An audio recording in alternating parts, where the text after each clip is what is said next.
Welcome into Playmakers Rugby Stories on Sky Sport. The Farah Palmer Cup starts this weekend, every single game live on Sky. And who better to dissect and analyse and have a look at how this competition is going to go than Black Ferns legend, Auckland assistant coach, Auckland women's high performance manager. Have I got all your titles, Anna Richards? All-round good chick. Oh, you may have missed that one, but I missed that. And general dog's body. Yeah, general dog's body. Mostly general dog's body. Let's be honest. Thanks for coming in and having a look at this competition. Obviously, last year was so different, disrupted by COVID. So, what are we going to see this year in terms of and how different it is going to be? Yeah, like last year was hugely disruptive, especially the Auckland region, counties ourselves. North Harbour really struggled. We had a 4-day lead into our first game, so that was interesting in itself. This year we've got an earlier start, so again we've been a little bit pushed for time trying to get our club competitions finished. We've had a 3.5-week lead in, so not too much wriggle room there. But I think this year, I think the standard will be even better. It was exciting last year with the Sevens girls. I thought they brought some zip to the whole competition and really padded out some teams. This year I think there's a lot of youngies coming through from Ignite Sevens, from like 3 years ago, who are really putting their hands up. So it's kind of exciting. So we go back to a premiership championship format again this year after going split into north-south pools, which is logical, right? It's the much better option to have it this way just because of the discrepancy in depth. Yeah, I totally agree. We obviously had to do what we did last year and it was the economics of the whole affair. But this year it's nice to be back into the Premiership Championship. You won't see huge blowouts, and I think that's good for the whole competition in general, in that you're going to get you're going to see the championship really push, and you'll see the top person of that come through into the Premiership next year. So, starting in mid-July, as I gather, this is going to be the new time slot for the FPC, right? Yeah, it will not change. Okay, and that is because of the World Rugby Global Calendar and potentially a Super Calendar? Yeah, so the way that's going to be structured is that the Super Calendar will be February, but the competition will be played in March. It'll finish the end of March. Then you'll go into a club scene competition from April through to June. During that scene, May, June, there's an international window that will be played. I think that might be the Oceania Pacific type region.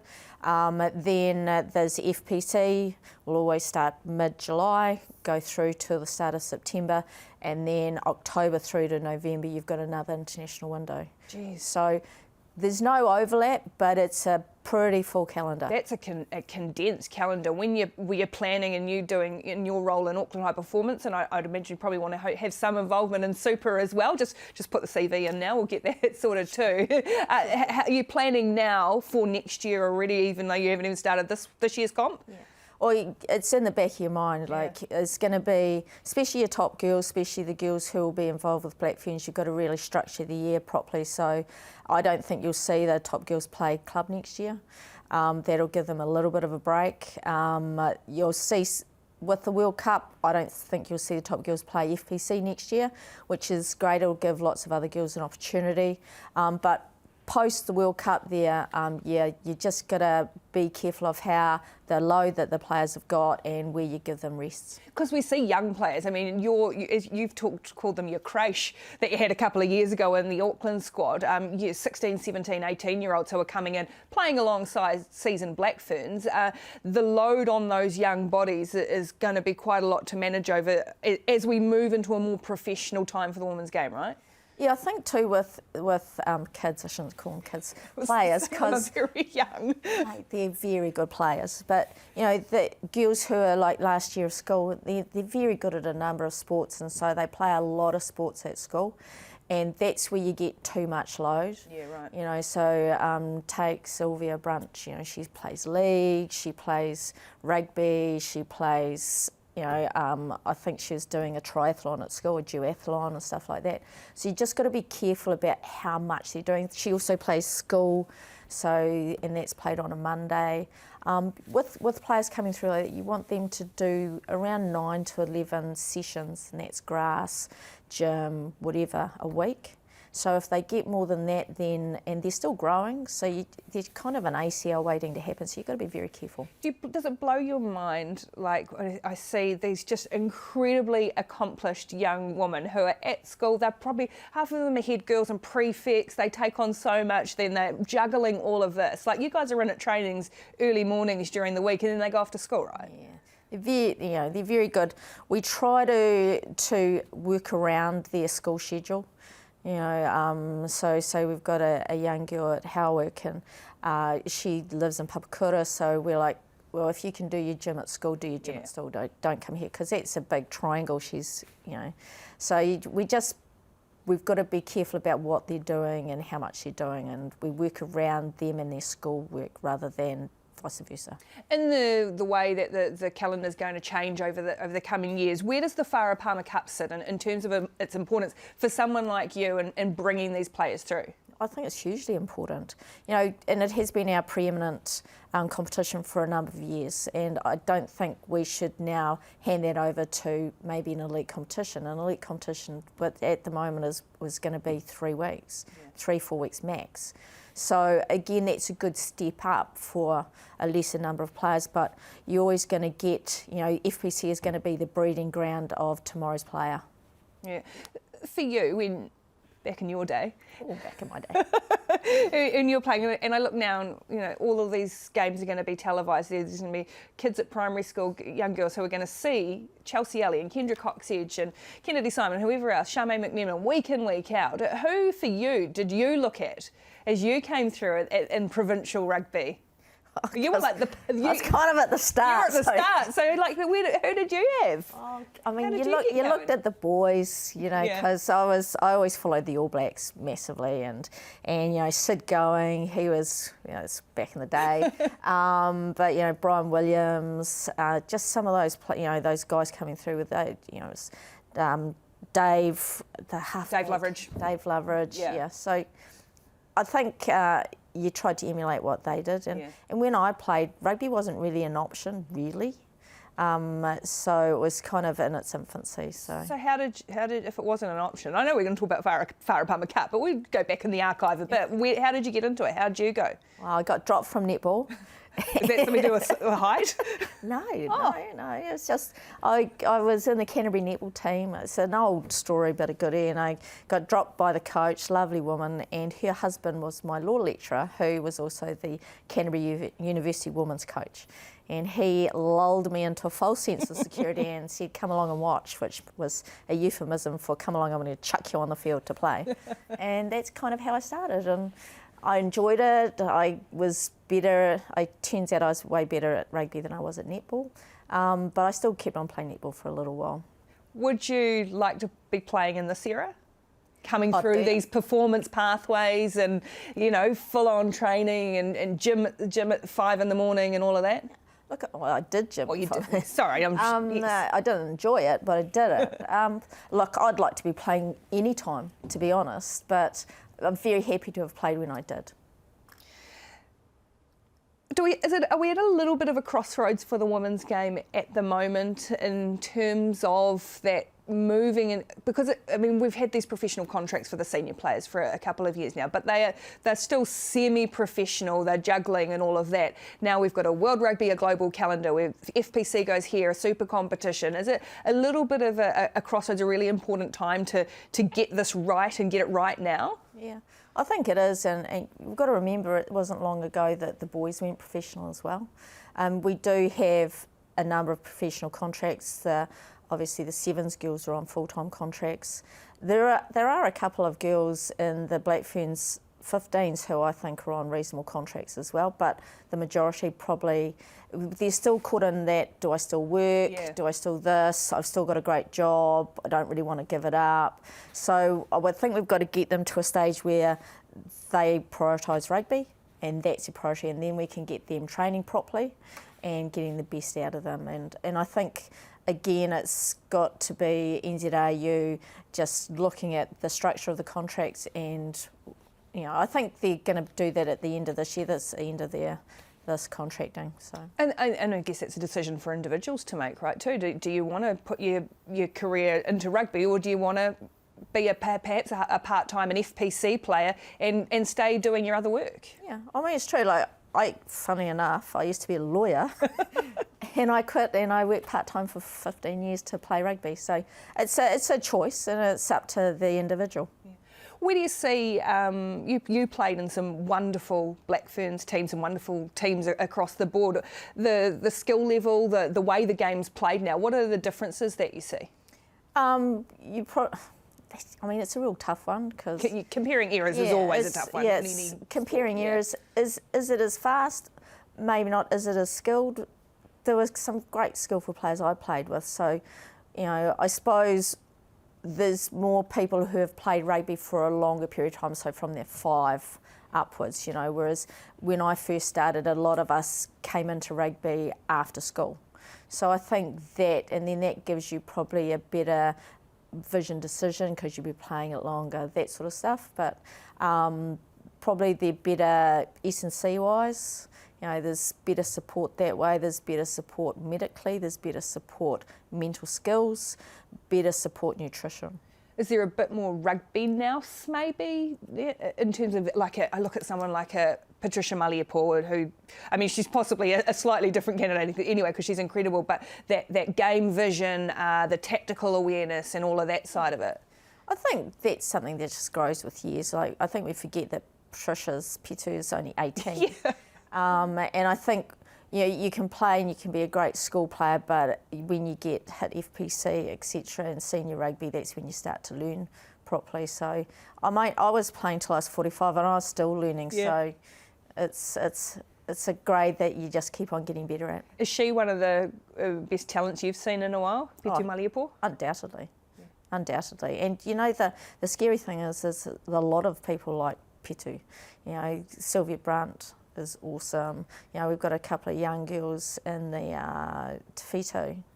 Rafaeli, you know, she's going to be great. Liana, Michaeli, Maya Roos, you know, all young girls who are really on the rise.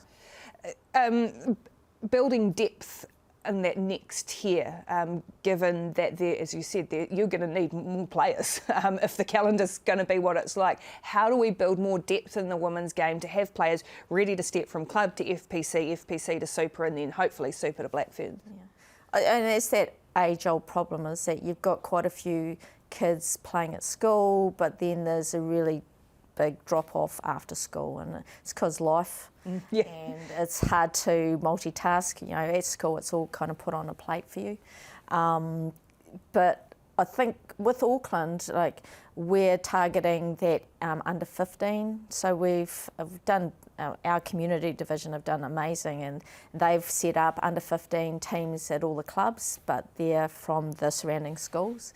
So trying to keep players involved in that level, and then they can play in most schools only have one team, so it's your 5th to 7th formers, and then we've got to get those 7th formers attracted to the club. So I think when you get players who already have an in at a club, they'll probably stay in the game a bit better. Like, I was pushing to get more 7th formers involved in senior club rugby.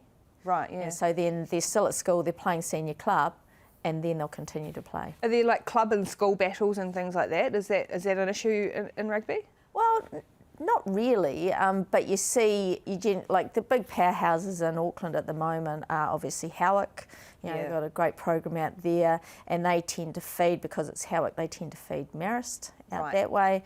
Then your other big powerhouses are like Mags and Ags. Ags is looking pretty good this year, so Mags is probably over the Ponsonby side Yeah. of the city. You know, Auckland's a hard place to get around. Yeah. So yeah, it's good to see that that's the way you've got to keep people in the game. We talked about, obviously, the World Cup, which was going to be this year, is now going to be next year. So for this year's comp, were you probably not actually planning to have your Black Ferns until a few months ago? No, I wasn't. I had bolstered up my HPU with a few players, and then obviously that's what happened. But it's not a bad thing. Yeah, no. You know, it just means the girls are going to be in the HPU for 1 year longer.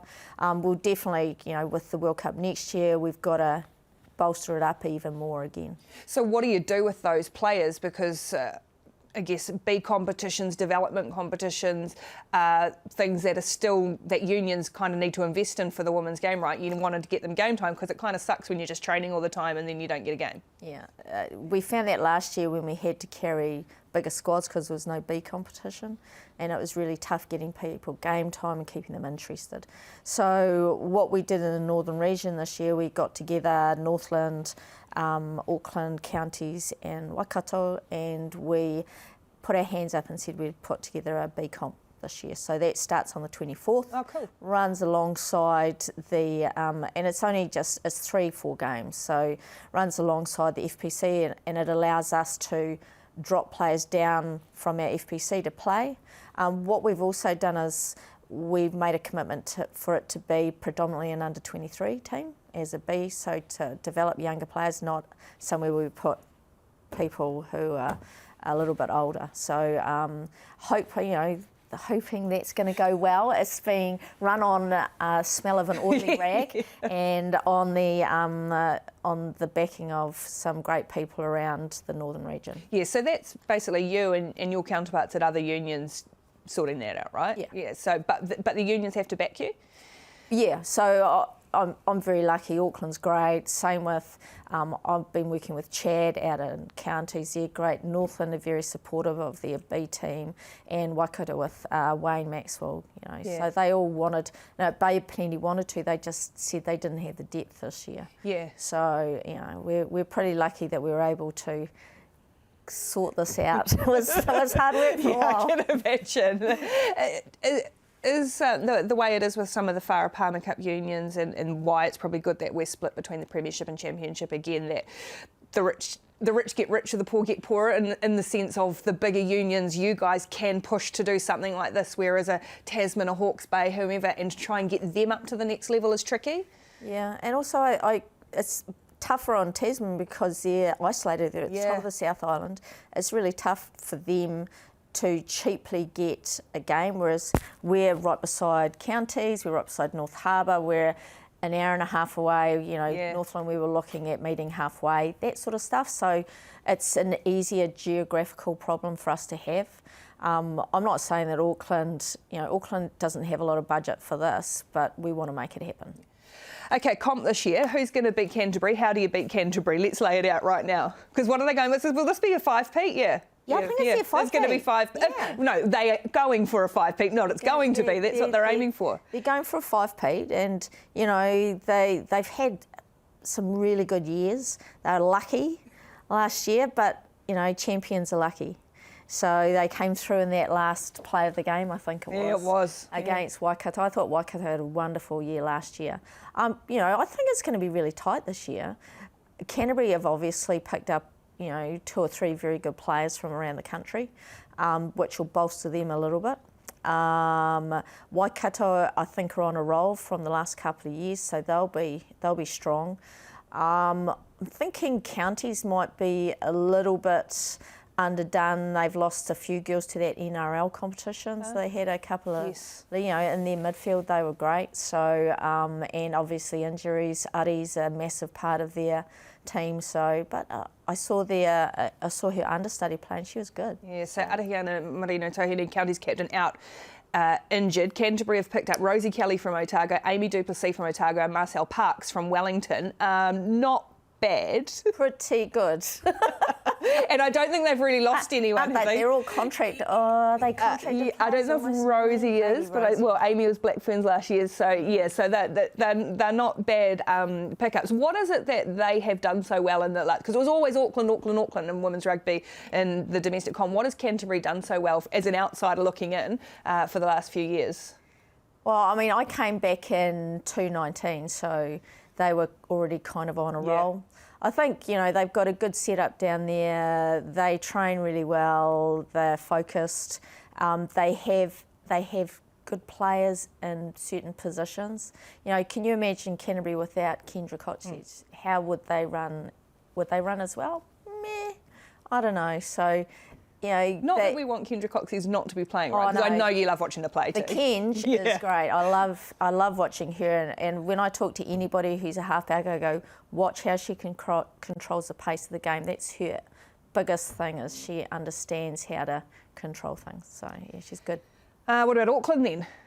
Well, look, Auckland's, I think we've been there or thereabouts. So, you know, we've had a couple of really quite good seasons. Last year I felt like we were only getting started when we hit the semis just because of, and I don't want to use it as an excuse. You know, we had some up and down performances last year, but that's okay. I think we've got some young, exciting players this year. We've got some old heads coming back, which I was kind of chasing them for a while.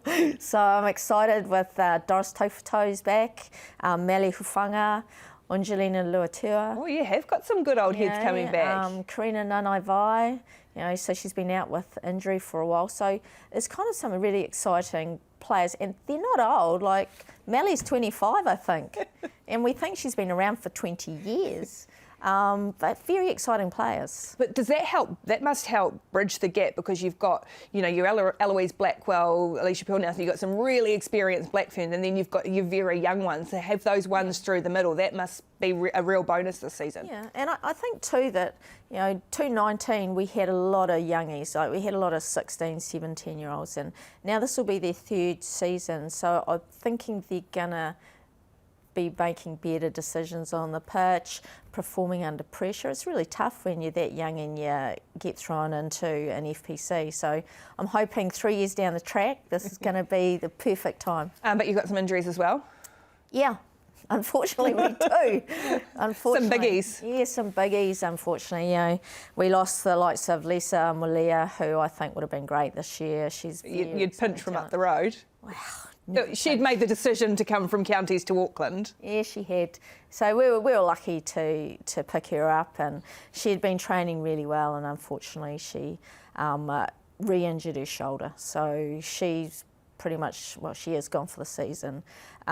We've just got injuries to a couple of big Black Ferns like Charm, Charmaine McMenamin, Alicia Pearl Nelson is also.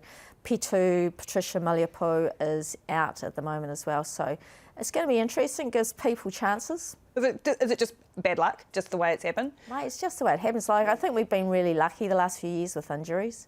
You know, last year our only big injury would have been two. We only had two. Was Liana broke her leg and Joey ruptured her Achilles. So other than that, we didn't really have any we had nothing going into the season. This year it's all come from club. So my club must be getting tough. I was going to say, is the club game, gone up a notch, must perhaps?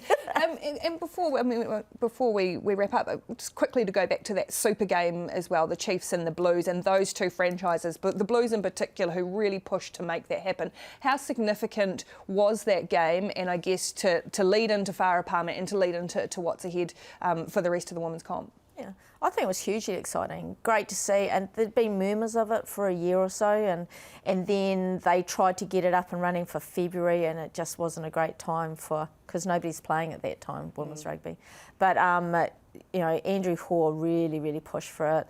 The CEO from the Chiefs was right behind it as well, and I think you saw an interesting game. You know, good high quality game. Yeah. Cracking game, some really good names out there, high quality, and I think we'll see that again with that elite competition next year. They've just, obviously, it looks like it's going ahead. They've just advertised for head coaches, so that's just gone out. It's going to be semi-professional, which is kind of cool. It'll still be a little difficult. It'll be like a Thursday to Sunday type thing, which will be tough on some players. I think what we'll be doing is ring fencing 23 in your area, and then the rest go into a pool, and it's first dibs. Are you putting CV in? Who knows, maybe. I'm just going to check. And before we go, Auckland against who in the Farah Palmer Cup final in a couple of months' time? Well, I'm hoping we're there, and if we're there, I'd love to play Canterbury because they're a great team. All right, Anna Richards, thank you so much for your time and everything you are doing in the women's rugby game. Of course, Farah Palmer Cup starts this weekend. Every single game for the first time ever, all live here on Sky Sport. You will not want to miss it, and of course, stay tuned for more Playmakers rugby stories here on Sky.